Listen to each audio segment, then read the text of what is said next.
Imagine stepping into a room full of people and immediately sensing, almost intuitively, the distinct rhythms of their communication, the unspoken priorities beneath their words, and the hidden motivations shaping their behavior.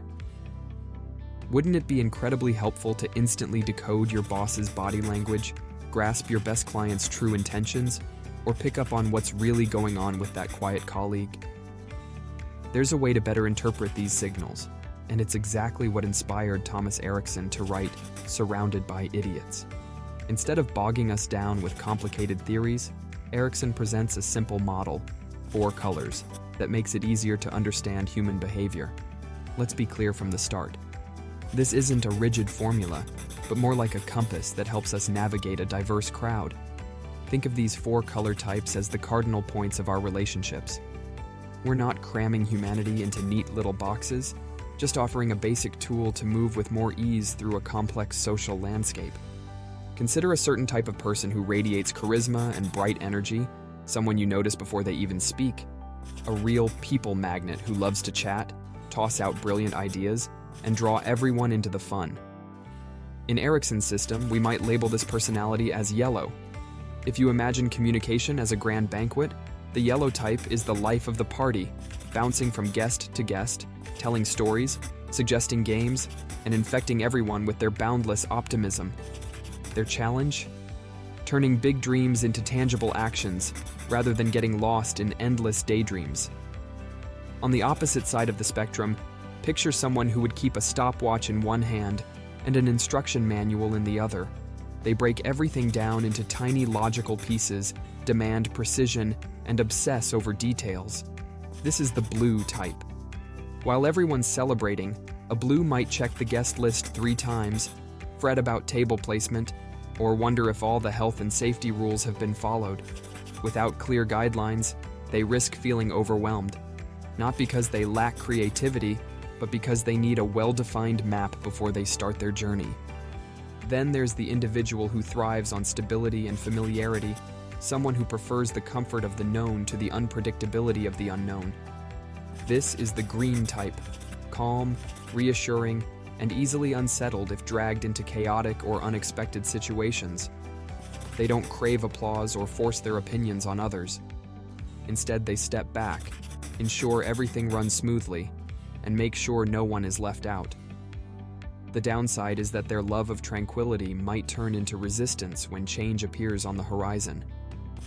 Finally, consider the red personality, the tireless competitor. This type loves to take charge, set priorities, and push others to move quickly.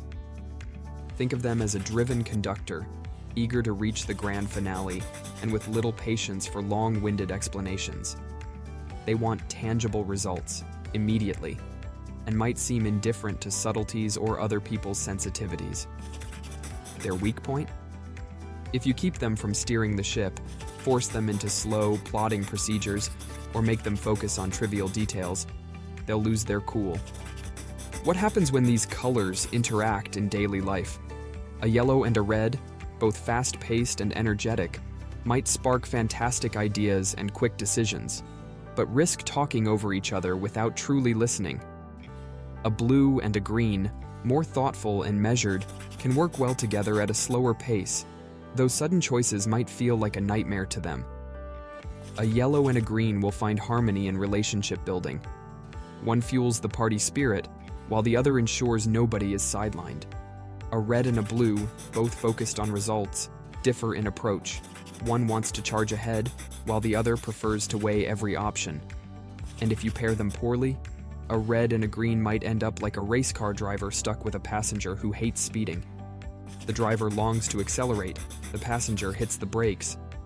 Or a yellow and a blue, one zooms forward without a clue where they're heading. The other insists on reading the road signs first. Without compromise, misunderstandings will pile up fast. Understanding these styles helps you fine-tune your approach.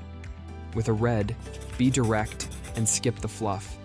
With a blue, come prepared with a thorough briefing. With a yellow, bring warmth and encouragement. While with a green, exercise patience and offer reassurance. When tensions arise, remember what pushes each type out of their comfort zone.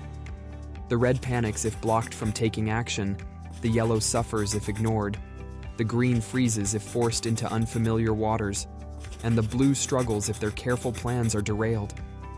In the end, it's not about labeling people, it's about better understanding their impulses, sensitivities, and blind spots. Erickson gives us a map for navigating human relationships, not a manual for cramming people into fixed categories. Flexibility is key. Everyone is a mosaic of hues, and many blend more than one color. Still, having this compass makes it easier not to feel overwhelmed by personality differences. It's not magic, but a practical tool. Learn to recognize the signals, adapt your behavior, and find the right language for every interaction. If this idea intrigues you, consider exploring more relationship psychology, such as Dale Carnegie's insights on building positive connections.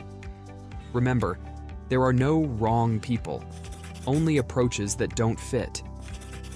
This four-color method encourages you to embrace different perspectives, fostering a more empathetic and effective dialogue. Ultimately, the goal is to build bridges over our differences, not walls. I would love to hear what you think in the comments below.